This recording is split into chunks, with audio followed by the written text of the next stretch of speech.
মুদিখানা মালগুলো আনা হয়েছে নাকি ভাইয়ের মেয়েকে সাথে নিয়ে বসে একবারে ফোন কেটে যাচ্ছ? এনেছো মুদিখানা মালগুলো?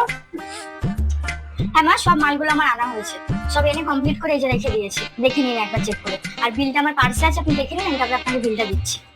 দেখছি দেখছি কি মাল নিয়ে আসছো দেখি। ও ভগবান, কত কত মাল নিয়ে এসছি রে বাবা।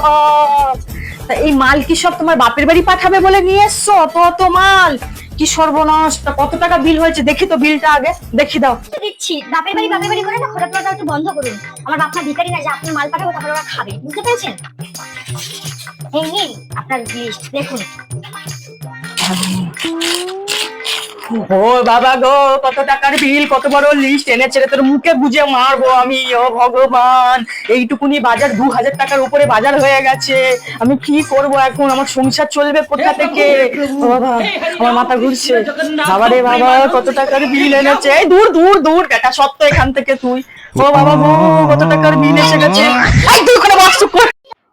দিদি তোমার শাশুড়ি কেরাম গো, তোমার সঙ্গে এরম ব্যবহার করে? আমি পাপাকে গিয়ে বলেছি, উনি এইরকমই টাকা টাকা করে মরলো, টাকা টাকা। আপনি এটা নিয়ে ঘাটে যান, আপনি টাকা টাকা করে মরছেন। যা পারেন ঘোরা, সামনের মাস থেকে আমরা কোনো কিছু আনতে দেবেন না। চল শোনা,